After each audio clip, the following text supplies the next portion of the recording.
Yesus melarang mereka dengan keras. Jangan ceritakan kepada siapapun. Tidak boleh engkau ceritakan.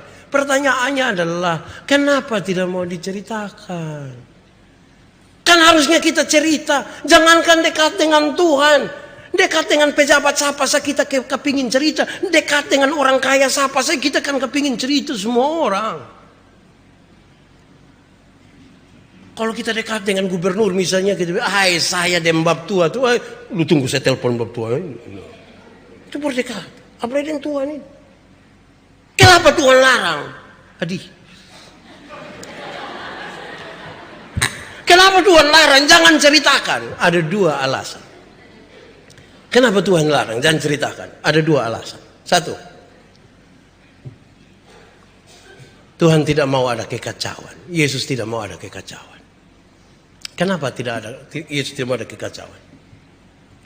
Cara berpikir orang Yahudi pada umumnya, para pembesar waktu itu dan para pemimpin waktu itu, pemimpin agama, waktu itu mereka berpikir Mesias itu adalah seorang pahlawan gagah perkasa, pegang tombak, pegang parang, pegang panah, yang akan menumpas musuh-musuh bangsa Yahudi, yang akan menghancurkan musuh-musuh Israel.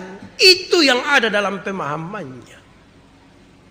Sementara yang dipahami oleh para murid, terutama Petrus tadi, Mesias ini adalah juru selamat mereka. Kalau ada dua pemahaman yang berbeda ini saudara, dan mereka hembuskan makin kuat, ini Mesias, orang akan mengolok-olok. Dan mungkin tidak akan terhindar dari pertikaian. Yesus tidak ingin ada kekacauan. Apalagi hanya soal Mesias. Jangan ada kekacauan. Tentang Mesias jangan ada kekacauan. Untuk Mesias jangan ada kekacauan. Saudara tidak boleh bertengkar atas nama Tuhan. Tidak boleh. Yesus tidak mau. Seperti apapun engkau jangan berperang atas nama Tuhan. Karena Tuhan tidak perlu dibela. Tuhan tidak perlu dibela. Tuhan membela kita, iya. Tapi kita jangan bela Tuhan. Nanti kita bertengkar. Nanti kita berkelahi. Lantas apa makna penyaliban dan pengorbanan Kristus bagi kita? Persoalan di dunia ini bukan karena kita sama-sama rasa salah toh. Persoalan di dunia ini adalah karena kita sama-sama rasa benar. Kalau suami rasa benar, istri rasa benar, bakalahi. Tapi kalau suami rasa salah, istri juga rasa salah, dua-dua akan menyanyi rasa sayang, rasa sayang. Kalau sama-sama rasa salah, rekonsiliasi pasti ada. Saya bilang begini saudara, kalau saya ketemu Pak Abineno di jalan, terus kami dua tidak bertegur sapa, terus sampai rumah saya pikir, kok Pak Abineno sapa? Bab tua sapa? Kasih makan saya. Terus bab tua dia tanya, kok lu sapa? Lu kasih makan saya. Kira-kira ada kemungkinan kami berdamai kok tidak? Tidak. Tapi kalau misalnya saya sampai rumah, saya pikir begini, aduh, kira-kira saya salah apa sampai Pak Abineno tidak tegur saya. Terus Pak Abineno juga pikir, kira-kira saya salah apa sampai Pak Pendeta tidak tegur saya. Kira-kira ada kemungkinan dombaku damai kok tidak? Ada. Dia pun soal tuh kalau sama-sama rasa benar. Saudara, urusan kita banyak. Dan urusan itu kalau sudah menuju pada pertikaian, jangan dimulai dari sama-sama rasa benar. Nanti susah. Alangkah lebih baiknya kita menyatakan kita salah. Tapi itu salah juga omong babai, jangan bilang besar. Lu paling benar, sedunia lu paling benar. Lu lebih benar dari Alkitab sudah lu. Oh, itu juga salah juga. Kalau lebe-lebe itu kalau begitu itu. Salah ya salah saja. Tapi ya kalau memang itu kakak rasa tidak baik, saya minta maaf. Sama kita hari cerita saudara tuh, saya hampir tabrak itu anak yang pisulamu. Kan saya rasa salah. Makanya ketika dia datang marah, saya langsung cium dia. Dia juga terpesona dengan itu. Akhirnya kami dua damai. Baru saya pikir lama, belok kok lurus. Jadi lebih baik rasa salah. Gitu. Jangan rasa benar. Kedua, saudara-saudara. Kenapa Yesus tidak mau don ceritakan? Kenapa? Yesus tidak mau cerita itu kemudian memaksa orang. Cerita itu kemudian memaksa orang untuk harus segera percaya kepada Tuhan. Karena butuh sebuah proses yang baik untuk sebuah pertobatan. Ini ibarat Tuhan kasih Hawa, Adam. Sudah kamu itu taman ya. Ini ada pohon pengetahuan baik dan buruk. Ini pohon kehidupan. Ingat aja itu Jarabet 2 ya. Terus Hawa sorong tangan mau petik itu buah. Tuhan Allah tahu kok tidak? Tahu kok tidak? Nah kenapa tidak pukul di tangan?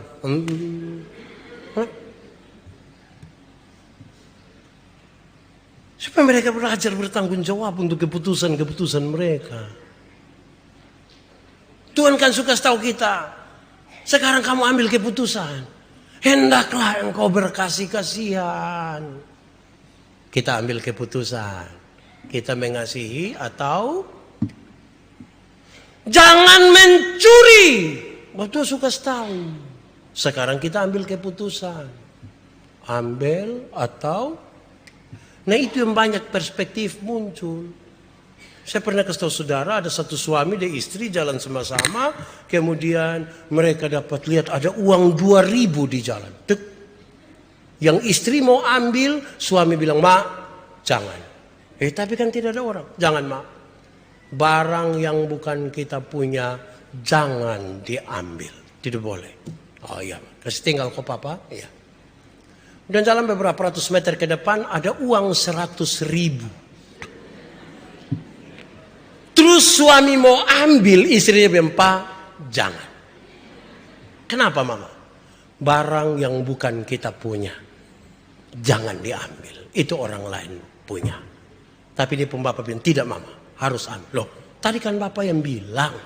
Dia bilang, "Mama, kalau satu hal itu terjadi 2 kali dalam hidup.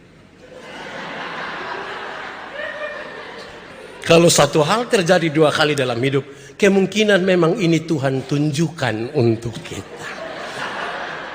Memang manusia ini kalau disuruh memberi perspektif itu masalah. Masalah sekali. Nah, dengan demikian, hidup ini sesungguhnya Tuhan tidak mau paksa kita. Tapi segala sesuatu tuh ada konsekuensinya.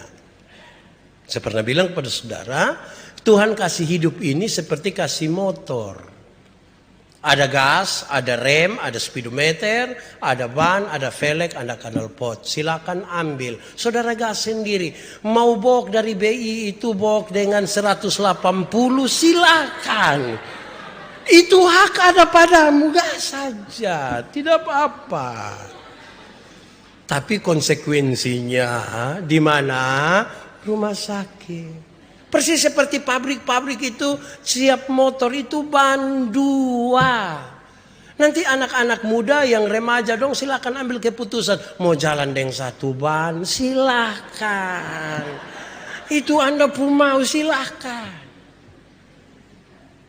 Tuhan kasih kita siapakah seperti Tuhan yang memberikan segalanya kepada kita dan biarkan kita atur hidup ini. Kan hidup kita ini kan tidak suka diatur.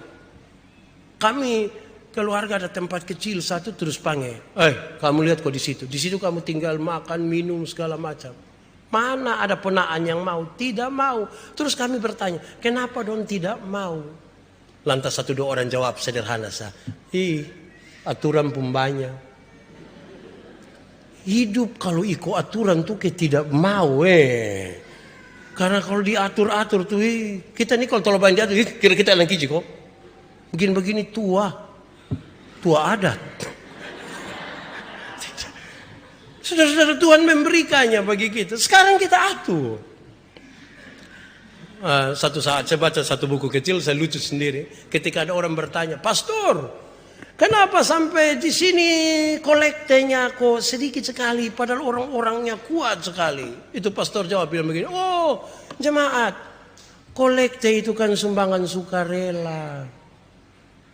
Ada yang suka tapi tidak rela.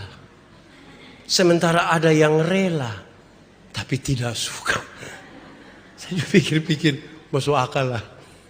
Tapi pikir begini, semua ini Tuhan kasih di kita untuk atur. Tapi semua harus dipertanggungjawabkan. Nah, saudara lihat, kalau saudara punya anak, punya istri, punya keluarga, saudara akan rindu sekali mereka kenal saudara dengan baik. Mereka sepakat pada aturan-aturan bersama.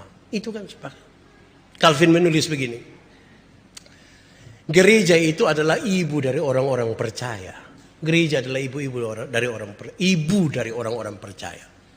Siapa mau kenal dia pun bapa, dia harus sering-sering datang di dia pun mama.